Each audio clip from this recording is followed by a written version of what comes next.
کیا لکھتے ہیں؟ مثلا دارالحرب میں سود کے متعلق فتاوی رشیدیہ میں امام ابو حنیفہ کی مشہور قول کے موافق دارالحرب میں سود لینے کو جائز لکھا ہے، مگر گنگوہی رحمہ اللہ کے متعدد خلفاء اور حکیم الامت اشرف علی تھانوی سے بارہا سنا کہ گنگوہی کا فتویٰ اس باب میں صاحبین اور جمہور کے موافق تھا، اور اسی وجہ سے حضرت گنگوہی نے حکیم الامت اشرف علی تھانوی کے رسالہ تحذیر الاخوان پر دستخط نہیں فرمائے کہ اس کے مضمون سے حضرت کو اختلاف تھا۔ پھر لکھتے ہیں اسی طرح سماع موتا کے مسئلے میں جو مضمون فتاوی رشیدیہ میں تباہ ہوا ہے، استادی و سیدی مولانا مفتی عزیز الرحمان صاحب سابق مفتی دارالعلوم دیوبند حضرت گنگوہی کا فتویٰ اس کے خلاف نقل فرماتے ہیں۔ کہتے ہیں کہ جس طرح سماع موتا کے بارے میں فتاوی رشیدیہ میں یہ لکھا ہوا ہے کہ بھئی میں مختلف فی مسائل میں فیصلہ نہیں کرتا، کہتے ہیں کہ ان کے اپنے شاگرد مفتی عزیز الرحمان صاحب کہتے تھے کہ نہیں، یہ حضرت کا فتویٰ نہیں ہے، حضرت کا فتویٰ یہ تھا کہ وہ کہتے تھے کہ مردے نہیں سنتے۔ اب وہ فتاوی رشیدیہ جس کے بارے میں مفتی محمد شفیع رحمہ اللہ نے لکھا ہے کہ وہ ان کی اپنی کتاب بھی نہیں ہے اور من گڑت چیزوں سے، ادھر ادھر کمزور چیزوں سے لکھی گئی کتاب ہے، اور ان کی موت کے بعد جمع کی گئی ہے امداد المفتین 85-86 پر، تو ان لوگوں نے اس ضعیف کتاب کو شرک کا دروازہ سمجھ کر کے اس کو اپنے گلے سے لگا لیا، اور قرآن کو اور مفتی رشید احمد گنگوہی کی دیگر کتابیں جو انہوں نے اپنی زندگی میں علماء کے لیے لکھی ہے ان کو پس پش ڈال دیا۔ یہ ہے ان کی دیانت، یہ ہے وارث رسول۔ یہ کیا ہے؟ وارث رسول۔ واہ واہ، کیا وارث ہیں! رسول زکوٰۃ نہیں لیتے تھے، یہ زکاتوں کے پیچھے گھومتے رہتے ہیں، تو وارث رسول ہو گئے؟ رسول اللہ مانگنے والا نہیں تھا اور یہ مانگنے کے پیچھے دنیا میں گھومتے ہیں، تو یہ وارث رسول ہو گئے؟ رسول اللہ 40 سال کا بنایا ہوا کیریئر ایک دن میں جب قرآن نے ان سے فرمایا کہ بلغ ما انزل الیک، اے میرے پیغمبر جو کچھ تمہاری طرف نازل کیا گیا ہے یہ پہنچا دو، اس نے 40 سال کا بنایا ہوا کیریئر، 40 سال کی بنائی ہوئی عزت پر پانی پھیر دیا، اعلان کر دیا کہ قولوا لا الہ الا اللہ۔ اپنے چچا نے بھی پتھر برسائے، اپنے رشتہ داروں نے بھی گالیاں دی۔ تو اگر وارث رسول ہے تو اپنے چاچا سے لڑائی مول لے، تو اگر وارث رسول ہے تو اپنے رشتہ داروں سے لڑائی مول لے۔ تو وہ مسئلے بیان کرتا ہے جس پہ چندے ملتے ہیں، رسول وہ مسائل بیان کرتے تھے جس پہ گالیاں سنائے جاتے تھے۔ تو کیسے رسول کا وارث ہے یار؟ تو کسی اور کا وارث نظر آتا ہے، تو گداگر نظر آتا ہے، میرے محبوب رسول کریم گداگر نہیں تھے۔ اللہ اللہ، تو لوگوں سے ڈرتا ہے، میرے محبوب اللہ سے ڈرنے والے تھے، مخلوق سے ڈرنے والے؟ وہ تو جب بیان کرتے تھے صرف یہ سوچتے تھے کہ اللہ کس بات پہ راضی ہوں گے، اللہ نے مجھے کیا حکم دیا ہے وہی بیان کرتے تھے۔ تم جب کسی مدرسے اور کسی مسجد میں جاتے ہو تو سوچتے ہو کہ میں کوئی ایسا مسئلہ بیان نہ کروں جس میں لوگ میرے ساتھ الجھ جائیں اور لڑائی بن جائے۔ تو ڈرتا ہے لوگوں سے، تو لوگوں کی راضی کرنے پہ تلا ہوا ہے، وہ اللہ کے راضی کرنے کے پیچھے دوڑتے تھے۔ اللہ اکبر۔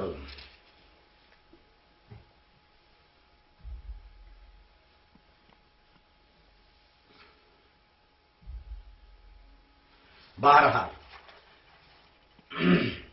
فیصلہ صاف ہے، اگر مسئلہ عقائد کا ہے تو قرآن اور خبر متواتر اور اجماعی قطعی ضروری ہے، علماء دیوبند کی تحریرات اس میں بھی کرامت نہیں۔ اگر مسئلہ فروعی ہے تو امام ابو حنیفہ کا مسلک اور ان کے حوالے کی ضرورت ہے، دیوبند کے حوالے وہاں بھی کام نہیں آتے، لیکن ہم بیان صرف اس لیے کرتے ہیں تاکہ وہ لوگ جو علماء دیوبند کے نام پہ چندے کرتے ہیں، علماء دیوبند کے نام پہ ووٹ مانگتے ہیں، علماء دیوبند کے نام پہ ایک ایک امی اور ایک ایک ان پڑھ آدمی سے لاکھوں لاکھوں روپے وصول کرتے ہیں دیوبند کا نام لے کر، تاکہ لوگوں کو پتا چلے کہ جو لوگ دیوبند کے نام پہ ووٹ لیتے ہیں، دیوبند کے نام پہ چندے لیتے ہیں، یہ دیوبند کی کتابوں کو ماننے والے نہیں، یہ پکے دیوبندیت کے خلاف ہیں، بریلوی ہیں، عاجز۔ صرف لبادہ دیوبندیت کے اس لیے اڑا ہوا ہے کہ اگر یہ دیوبندیت کا نام نہ لیں تو لوگ چندہ نہیں دیتے۔ بانی دیوبند، یہ تو مفتی رشید احمد گنگوہی کی بات تھی۔ بانی دیوبند مولانا قاسم نانوتوی قدس سرہ کا فیصلہ سن لیں۔ وہ جمالی قاسمی صفحہ 13 پہ لکھتے ہیں، انعام مومنین اور شہداء کے سما اور ان کے قبور سے استفاضہ زیادہ مستبعد یعنی دور کی بات ہے۔ وہ کہتے ہیں کہ جو شہید ہیں اور جو مومن ہیں ان کا قبروں سے استفاضہ اور ان کا سننا بہت دور کی بات ہے۔ یہ کون کہتا ہے؟ دارالعلوم دیوبند کا بانی۔ ایک اور جگہ لکھتے ہیں جمال قاسمی صفحہ 8 پر، وہ کہتے ہیں اپنے خیال نارسا کی موافق سماع اموات یعنی مردوں کا سننا حد اسماع سے تو پرے ہے، یعنی کسی کی سنانے کی حد سے تو بہت دور ہے، کوئی سنا نہیں سکتا۔ پر استماع اموات کان لگانا ممکن ہے، کہتے ہیں کہ ہو سکتا ہے کہ مردہ کان لگائے لیکن سنتا نہیں۔ پھر آگے کیا جمال قاسمی صفحہ 10 پر اس کی بھی تردید کرتا ہے۔ آگے چل کر اس امکان کو پھر یوں شور و غل قرار دیتے ہیں، فرماتے ہیں اگر اس زمانہ میں اس امکان استماع کا بھی چرچا کیا جائے تو اس غل شور سے نفع دینی تو کچھ متصور نہیں، البتہ قوت مضامین شرکیہ کا گمان غالب ہے۔ کہتے ہیں کہ اگر کوئی مولوی یہ مردوں کے کان لگانے کو زیادہ اچھالنا شروع کرے، کہتے ہیں کہ پھر اس شور اور غل سے بھی نفع کوئی نہیں، بلکہ مضامین شرکیہ کا گمان غالب رہتا ہے۔ یعنی اگر کوئی مولوی اس کو اڑانا چاہے تو اس سے بھی شرک بڑھتا ہے۔ یہ کون کہتا ہے؟ بانی دیوبند۔ صفحہ 10 پہ ایک اور نقطہ لکھتے ہیں، کہتے ہیں اس بدن کے اعتبار سے دونوں یعنی شہداء اور مومنین کی موت برابر ہے، یعنی دونوں یہاں کے جسم سے بے علاقہ ہو جاتی ہیں۔ یعنی اس بدن جو خاک میں جو قبر میں پڑا ہوا بدن ہے مٹی میں، اس بدن میں روح نہیں ہے۔ جب روح اس میں نہیں ہے تو کہاں سے سنے گا؟ اس پر پہلے بھی کئی حوالے گزر گئے ہیں، عذاب قبر کے اندر اور حیات النبی کے اندر۔ نانوتوی رحمہ اللہ کی ایک اور کتاب آب حیات صفحہ 29 پہ لکھتے ہیں، بعد مرگ جسد مردہ من جملہ جمادات ہو جاتا ہے۔ ارے تم تو پنچپیریوں کے بارے میں کہتے ہو کہ وہ قبر میں رکھے ہوئے انسان کو جماد کہتا ہے، پتھر کہتا ہے۔ ارے اللہ کے بندو، کسی ایک تحریر میں تو بتا دو کہ کسی پنچپیری عالم نے ان کو جماد اور پتھر کہا ہو، کسی ایک میں۔ لیکن مولانا قاسم نانوتوی لکھتے ہیں کہ موت کے بعد مردہ جماد ہو جاتا ہے، جمادات جس میں کچھ نہیں۔ اگر تمہیں گالی دینی ہے تو ان کو دے دو جو تمہارا بڑا ہے، ہم نے تو کبھی نہیں لکھا ایسا، کسی ایک عالم کی تو بتا دو۔ آگے چل کر مزید وضاحت سے لکھتے ہیں آب حیات صفحہ نمبر 168 میں، لیکن ہرچہ بعد آباد بعد موت نہ ارواح شہداء کو ان کے ابدان کے ساتھ تعلق رہتا ہے، نہ ارواح مومنین کو۔ بہرحال ابدان دنیا سے دونوں کو کچھ تعلق نہیں رہتا۔ کہتے ہیں کوئی کچھ بھی کہے لیکن نہ شہیدوں کی ارواح اور نہ مومنوں کی ارواح کا بدن سے کوئی تعلق کوئی تعلق وہ کہتا ہے کہ بدن سے نہیں رہتا۔ گالی دیتے ہو تو اس کو دے دو، جو بانی دیوبند ہے شاید تم اس سے بھی زیادہ سمجھتے ہو، ہم کہتے ہیں کہ وہ تجھ سے زیادہ سمجھتا ہے۔ انہوں نے جو کچھ لکھا ہے کہ نہ مومنین کی ارواح کا مٹی میں پڑے بدن سے کوئی تعلق ہے اور نہ شہداء کے ابدان کے ساتھ کوئی تعلق ہے، ان کی روحیں جنتوں میں مزے کرتے ہیں۔ تم کہتے ہو کہ نہیں جنت ان کو نصیب نہیں ہے، مٹی کے گڑے میں پڑا ہوا ہے. تو شہیدوں کو کہاں مانتا ہے؟ تو ان کی بھی عزت ہی کر رہا ہے. علامہ انور شاہ کشمیری رحمہ اللہ فتح الملہم جلد 2 صفحہ نمبر 279 پر علامہ شبیر احمد عثمانی اپنے استاد کا قول نقل کرتے ہیں، ان الضابطۃ انما هو عدم السماع لیکن المستثنیات فی هذا الباب کثیرۃ. کہتے ہیں کہ قانونی کلی یہ ہے کہ مردے نہیں سنتے، البتہ مستثنیات اس میں زیادہ ہیں. یعنی کہیں اگر معجزے کے طور پر یا کرامت کے طور پر کسی کی بات وہاں لانے پہنچا دی تو وہ بات الگ ہے، وہ تو اللہ کا کام ہے. مستثنیات سے وہی قلیبی بدر اور جوتوں کے چھاپ سننے وغیرہ کی بات کی طرف اشارہ ہے. علامہ انور شاہ کشمیری کے ایک اور کتاب حل مشکلات القرآن صفحہ 13 پر وہ لکھتے ہیں، بلکہ تحقیق آنس کہ معنی حیات تعلق روح ببدنس و در قبر اصلا تعلق روح ببدن نیست، بلکہ بقائے شعور و ادراک روح را بعد از مفارقت از بدن تعبیر بحیات فرمودن. کہتے ہیں کہ تحقیق یہ ہے کہ حیات کی معنی ہے روح کا بدن سے تعلق ہونا، اور قبر میں قطعاً روح کا بدن سے کوئی تعلق، بلکہ بدن عنصری سے مفارقت کے بعد روح کے شعور و ادراک، روح کے شعور و ادراک کے بقا ہی کو حیات سے تعبیر فرمایا. وہ کہتے ہیں کہ جو بدن مٹی میں پڑا ہوا ہے اس کے ساتھ روح کا کوئی تعلق نہیں، البتہ اس بدن سے نکل کر روح میں جو اپنا شعور اور ادراک ہے اس کو رسول اللہ صلی اللہ علیہ وسلم یا قرآن کریم نے حیات سے تعبیر کیا کہ وہ زندہ ہے، یعنی روح وہاں زندہ ہے اور مزے اڑا رہی ہے. یہ لوگ کہتے ہیں کہ نہیں وہاں نہیں ہے، یہ مٹی کے اندر ہے، جنت میں نہیں ہے، مٹی کے اندر ہے. اور پھر کہتے ہیں پنجپیری لوگ اولیاء کو نہیں مانتے. تم نہیں مانتے ہو، تم ان کو مٹی میں کھینچ رہے ہو، ہم ان کو جنت میں کھینچ لے جا رہے ہیں. تو تم زیادہ ان کی عزت کرتے ہو یا ہم زیادہ عزت کرتے ہیں؟ شاہ صاحب ایک اور تحقیق اس کی سن لے. علامہ انور شاہ کشمیری رحمہ اللہ بہت بڑے پائے کے عالم ہیں، مگر ان کی تحریرات سے لوگ غلط استدلال کر کے لوگوں کو گمراہ کرتے ہیں. علامہ تفتزانی نے اپنی ایک تحریر میں فرمایا کہ مردوں کے سماع میں تو اختلاف ہے، لیکن باقی صفات مثلا چلنا، پھرنا، سمجھنا وغیرہ مردوں سے بالاتفاق منفی ہیں. تفتزانی نے کیا کہا کہ سننے اور نہ سننے میں تو شاید اختلاف ہے، نہیں رسول اللہ کی وہاں مردوں کے سننے میں، ہر مردے کے سننے میں نہیں، لیکن باقی صفات چلنا، پھرنا، سمجھنا مردوں سے منتفی ہے. یعنی مردے نہ چل سکتے ہیں، نہ پھر سکتے ہیں اور نہ سمجھ سکتے ہیں. سمجھ رہے ہو کہ نہیں؟ اور علامہ ابن حجر نے ایک جگہ لکھا ہے کہ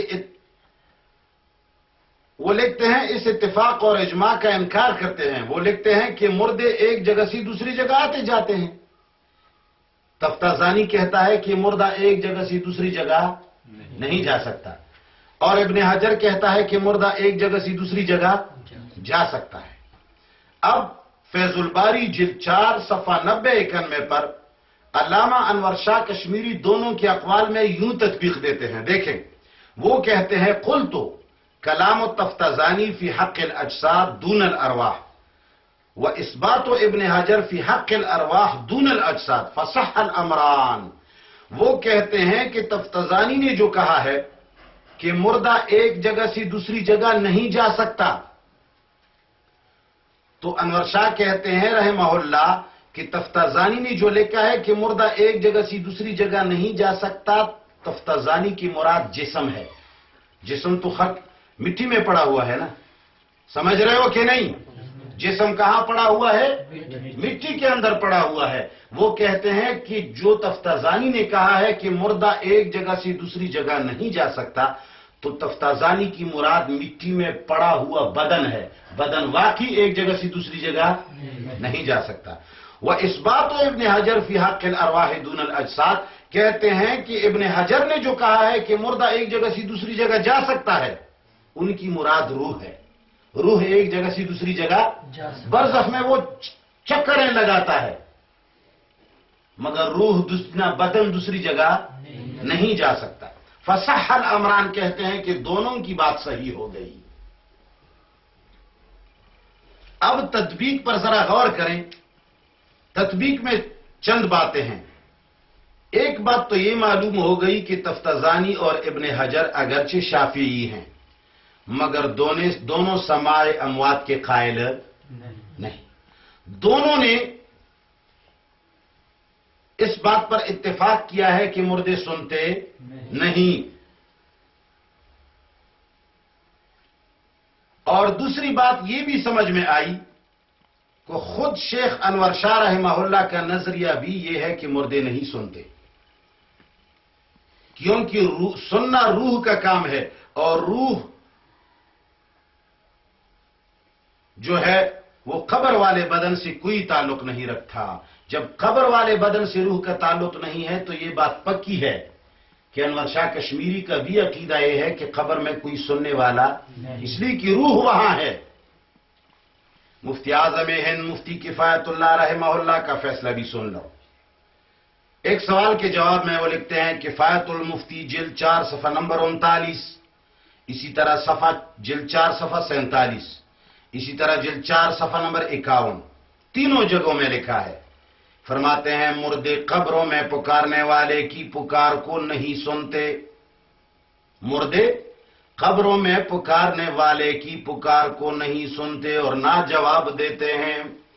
کہتے ہیں جو بھی کوئی پکارے قبر والوں کو وہ قبر کے اندر پکارنے والی کی پکار کو، مٹی کی قبر میں وہ کچھ نہیں سنتا. آگے لکھتا ہے حنفیہ تو تلقین کے قائل بھی نہیں کیونکہ ان کے نزدیک سماع موتا ثابت نہیں. فرماتے ہیں کہ امام ابو حنیفہ کے مسلک کے علماء وہ تو تلقین کے بھی قائل نہیں اس لیے کہ وہ مردوں کے سننے کے قائل نہیں.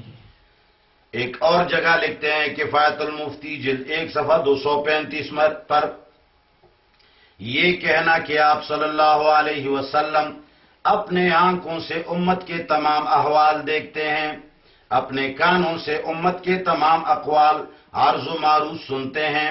آپ کی روح پرفتوح ہر امتی کے مکان میں حاضر رہتی ہے. آپ کے ہر امتی کے یا رسول اللہ کہہ کر پکارنے کو سنتے ہیں. آپ صلی اللہ علیہ وسلم ہر امتی کے دل کے پکے اور کچے ارادوں کو دیکھتے ہیں اور جانتے ہیں. یہ سب بے دلیل باتیں ہیں، یہ سب بے دلیل بے شک ان عقائد و خیالات سے صریح شرک لازم آتا ہے.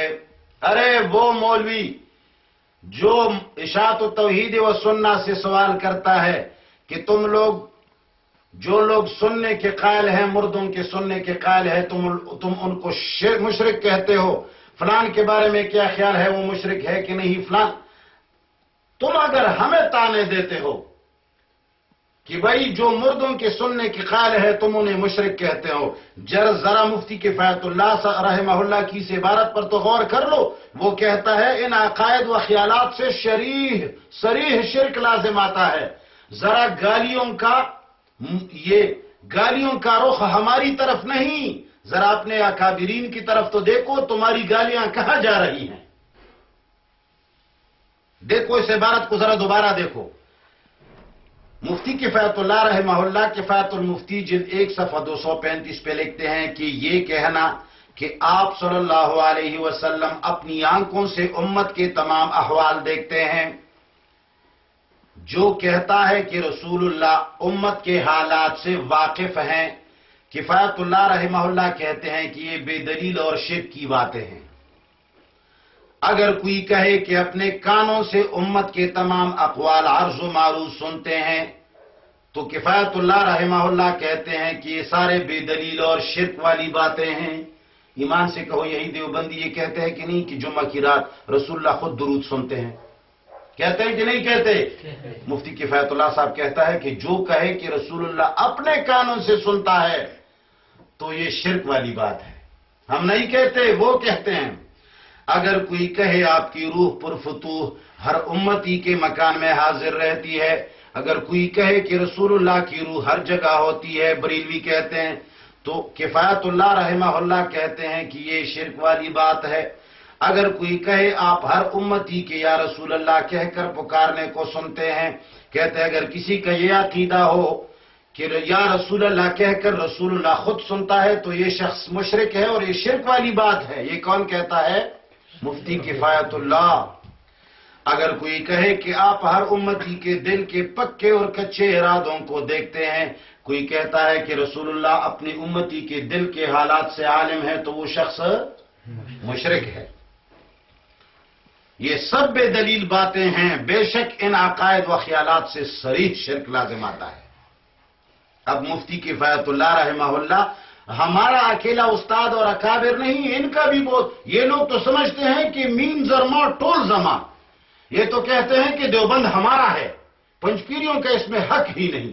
ہم کہتے ہیں کہ چلو بھئی اپنے بڑوں کو تو مان لو، تمہارے اکابرین کے حوالہ ہے. وہ کہتے ہیں کہ مردے کی، جو لوگ کہتے ہیں کہ مردے اپنے کانوں سے سنتے ہیں وہ مشرک ہیں. ہم تھوڑا ہی کہتے ہیں، تمہارے اساتذہ اور اکابرین کہتے ہیں. ہم چلو دیوبندی نہیں، کوئی بات نہیں. اس لیے کہ لوگ کہتے ہیں فلان دیوبندی ہونا کوئی ضروری ہے؟ کیا ضروری ہے؟ رسول اللہ دیوبندی تھے؟ ابو بکر دیوبندی تھے؟ عمر فاروق دیوبندی تھے؟ صحابہ دیوبندی تھے؟ امام ابو حنیفہ دیوبندی تھے؟ کوئی ضروری نہیں. یہ لوگ سمجھ رہے ہیں کہ جو دیوبندی نہیں ہوگا تو بس وہ کافر ہوگا. نہیں یار نہیں، 150 سال کی بات ہے. علماء دیوبند کوئی ایسے لوگ نہیں ہیں جن سے تعلق نہ رکھنے سے آدمی کافر ہو جاتا ہے. پورے سعودی عرب کے مسلمان، پورے جزیرہ عرب کے مسلمان دیوبند کو نہیں مانتے.